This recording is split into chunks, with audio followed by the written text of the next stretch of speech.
मछली क्यों नहीं बोल सकती? फिनलैंड की लोककथा। इस समय हम उस समय की तरफ चलते हैं जब दुनिया बनी ही बनी थी। पहाड़ बढ़ रहे थे, नदियों ने बहना शुरू ही किया था और मैदान उससे ढके हुए थे। एक दिन दुनिया बनाने वाले ने उन सबको बुलाया जो सुन सकते थे और उन सबसे कहा, सुनो जो अब मैं तुमसे कहता हूँ। मैं तुम लोगों को तुम्हारी पसंद की आवाज देना चाहता हूँ, ताकि जब तुम लोग काम कर रहे हो और इधर उधर घूम रहे हो तो तुम लोग आपस में बोल सको, बात कर सको। सब पहाड़ दुनिया बनाने वाले के सबसे पास थे जहां वह आसमान में रहता था। जब दुनिया बनाने वाला धरती पर आया तो पहाड़ों की चोटियों के साथ साथ बहुत जोर की आवाज करता आया। पहाड़ों को वह आवाज बहुत अच्छी लगी और उन्होंने उन्हीं बादलों की सी गरज की आवाज में बोलना निश्चय कर लिया। इसीलिए आज पहाड़ जब हिलते हैं और धरती कांपती है तो हम उसी गरज की आवाज सुनते हैं। हवा भी बहुत जोर से बोलना चाहती थी, पर वह जोर से बोलना तो पहाड़ों ने ले लिया था। तो हवा ने जब दुनिया बनाने वाले की सीटी की और झुनझुने की आवाजें सुनी तो हवा ने वे आवाजें नकल कर लीं। नदी को दुनिया बनाने वाले की उंगलियों की हॉक पर संगीत बजाने की आवाज सुनाई पड़ी तो उसने वह संगीतमय आवाज अपने बुलबुले उठने की आवाज में नकल करके मिला ली। पेड़ों को दुनिया बनाने वाले की पोशाक की बाहों के हिलने की सरसराहट की आवाज अच्छी लगी तो उन्होंने उसकी वह आवाज ले ली। चिड़ियों ने दुनिया बनाने वाले की बांसुरी और गाने की आवाज सुनी तो उन्होंने उसकी वह आवाजें ले ली। कुछ चिड़िया जो गाने में अच्छी नहीं थी, उनसे जितना अच्छा हो सकता था वे चीखने या कांव कांव करने या फिर हू हू करने लगी।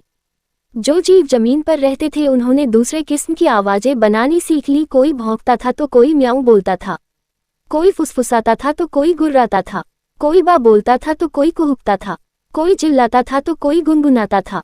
मतलब ये कि सबने अपनी अपनी पसंद की आवाजें बना ली।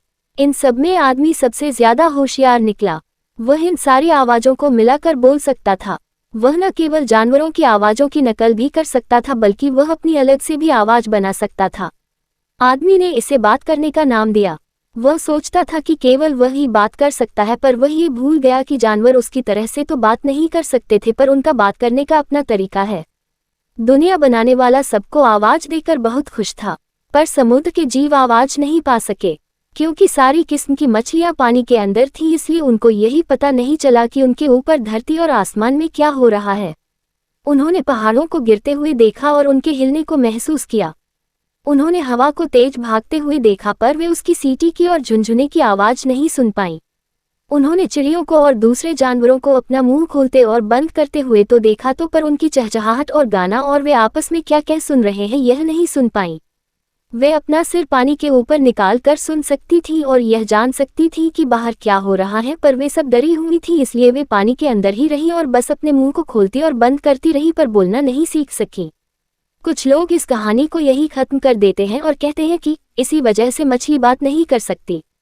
पर अगर तुम देखो तो कई बार उल्टी हुई मछलियां हवा में उछलती हैं और नाव में बैठे लोगों की बातें सुनने की कोशिश जरूर करती हैं, पर वे खुद कोई बात नहीं कर सकती।